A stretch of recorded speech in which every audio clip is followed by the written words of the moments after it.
WSIL, this is News 3 at 5.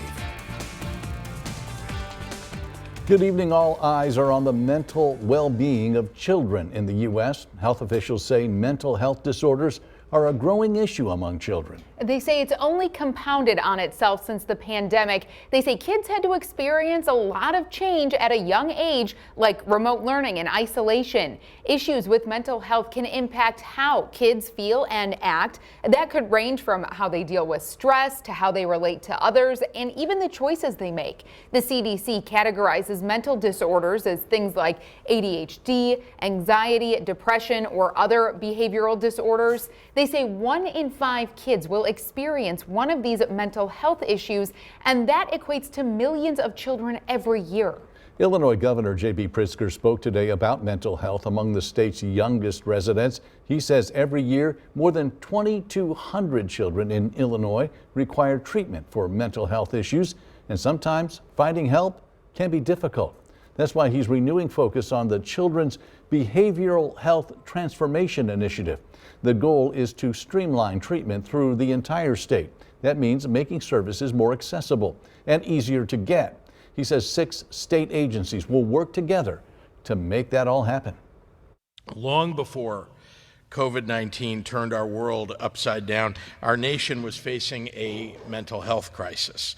The pandemic only further exacerbated the inability of our healthcare system to address this growing need, leaving youth to bear the weight on themselves of their mental health struggles. Nearly 40% of young people in Illinois who experienced major depressive episodes were unable to receive mental health care. 40%.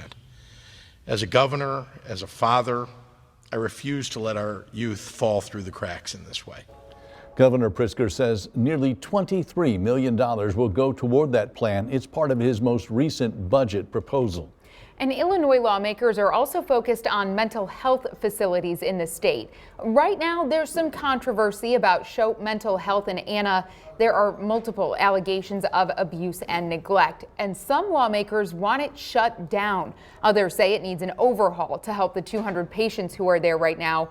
We are following this story, and we will bring you any updates as we get them. Also in Illinois, officials are investigating the closure of a pharmaceutical company. Acorn Operating Company is based in Gurnee.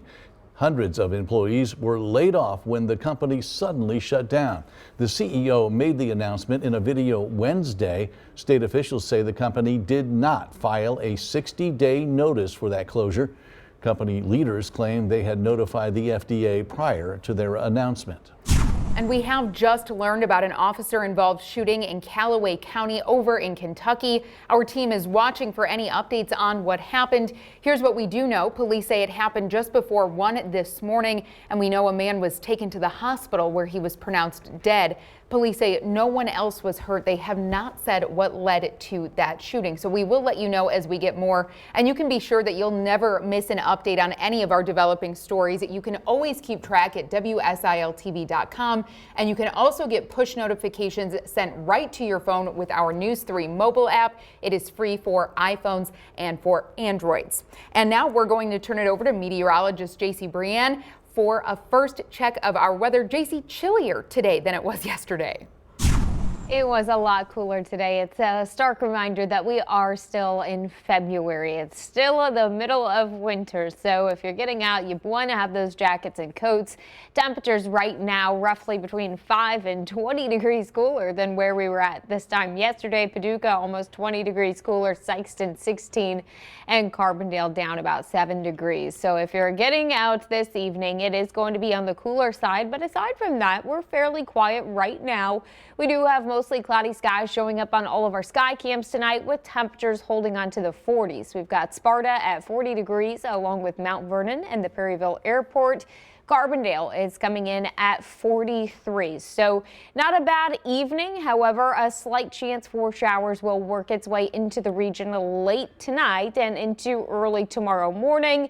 Any activity that we do see will be very, very light, very isolated, so not going to be too substantial.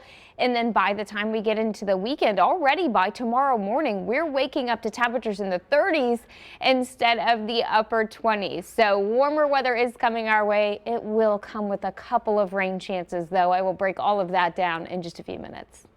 Thank you, JC. We have dodged a nasty winter storm moving across the U.S. right now. Yeah, almost 24 states are under winter weather alerts. We're talking blizzards, snow, flooding, strong winds. ABC's Melissa Adon has more. This late February winter storm bringing heavy snowfall across the country, as well as thunderstorms and power outages, as seen here in Northern California at just roughly 2,200 feet elevation. In Portland, Oregon, drivers got stuck on the road, some waiting more than 12 hours for highways to reopen. I parked it here and I got to wait for a tow truck. That's the safest thing, you know. I've been up all night long. You know, I'm tired. It's not only cold, but also dark for these still without power. In some areas, power lines are encased in ice, creating a lot of problems. More than 700,000 reported outages in Michigan. What we really need is everything to melt before the winds start. If everything is still frozen when the winds start, these outage numbers across the state are going to climb. In the Midwest and the Northeast, residents are digging out from the second winter storm. Minneapolis saw over 1 foot of snow, marking the city's second biggest February snowstorm. A rare blizzard warning issued for Southern California, where up to 8 feet of snow is possible in the highest elevations and in the unlikely places. The Hollywood sign seeing a dusting. 6 inches of rain is forecast here in Southern California. And aside from dangerous road conditions, there's concern here of possible flooding and mudslides. Melissa Adon, ABC News, Los Angeles. A bill in Kentucky could give parents more input on what's taught in the classroom. It specifically targets courses relating to explicit sexual content. The bill allows parents to submit a complaint to the school principal. From there, the principal would decide whether that content remains, is removed, or restricted. If the parent disagrees with that decision, they can appeal to the local school board. The bill passed the Senate with a large majority in favor and now moves on to the House. The Kentucky Senate passed another bill that would punish hazing with jail time. Republican Senator Robbie Mills is the bill's lead sponsor. He said, "We believe the elevation of hazing to a crime addresses head-on the seriousness of these actions. It lets students know that Kentucky values student safety." The bill defines hazing as endangering the mental or physical health of a student for recruitment. Experts say they were surprised about the numbers that came out about our economy today. The Commerce Department says inflation went up last month. That's based on something called the Personal Consumption Expenditures Price Index. It essentially measures prices for goods and services in the U.S. Economists thought that number would only go up by about 4% in January, but it actually went up almost 5.5%. That also means an end to a 3-month stretch of prices going down. The report also shows we're buying more things, but our personal income isn't keeping up with that. It's been an active week on Wall Street. Major stocks saw slight gains yesterday, but they've been met with losses today. The Dow Jones fell more than 320 points or 1%.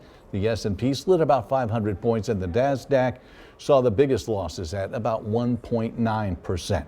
There was also bad news on the housing market. Mortgage rates rose overall. The average long-term mortgage rate is nearly double what it was a year ago. Right now, it's about 6.5%. The 15-year rate that's popular for home refinancing also rose to nearly 5.8%. Rates have been climbing after dropping from a 20-year high last November. Boeing will not deliver their 787 Dreamliners for the time being. There are some questions about the plane itself and a piece toward the front of it. Boeing says it is not a safety issue for the Dreamliners that are already in use, but the Federal Aviation Administration says those liners may need to be fixed or updated. There's a fundraiser in Carbondale tomorrow night. It's the coldest night of the year winter walk fundraiser, and it raises money for Carbondale's Warming Center. It starts at 5 tomorrow at the Grand Avenue Christian Church. This is the second year the coldest night of the year has happened in the U.S., and it has two purposes: raising money and raising awareness. More than 130 people have already signed up to walk a 2K or a 5K route in Carbondale.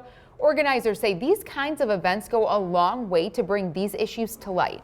You go in knowing that you're going to take that peek into somebody's journey and hope that you're able to get a good glimpse and then have an emotional touchstone within yourself to go back to when you see similar circumstances in your own environment.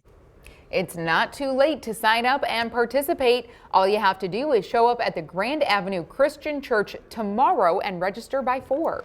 It is National FFA Week, and one local school celebrated the event in a special way. Students at Thompsonville High School capped off the week by driving their tractors to school.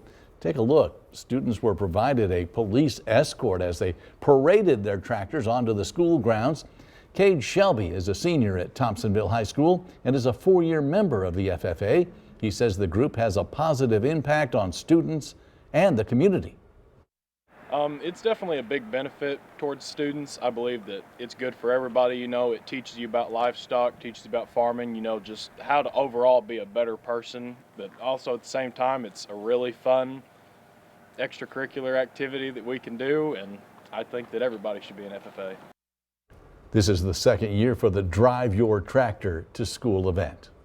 And it was History Day at a local elementary school. It's part of President's Day special at Lincoln Elementary in Marion. And there were a lot of presidents, maybe a little bit smaller than we're used to. That's because first graders dressed up as any one of our presidents. It's been a tradition at the school for almost 20 years. And with that comes all of the fun and the unusual stories about our past presidents.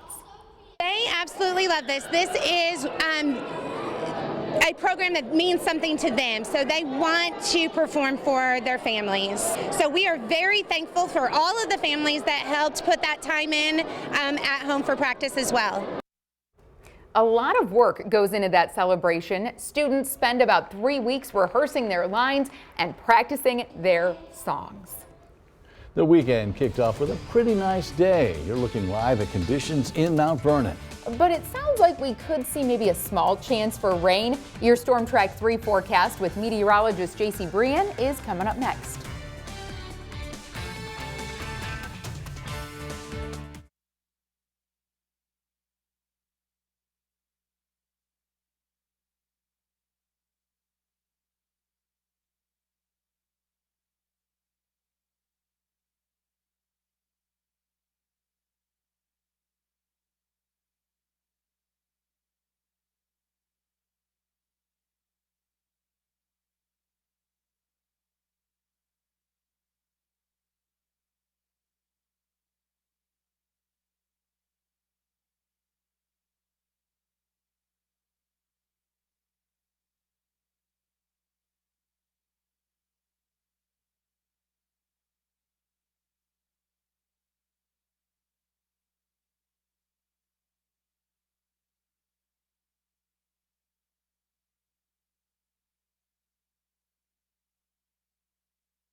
We did get to see a few peaks of some of that sunshine this afternoon. However, those clouds have worked their way back into the area.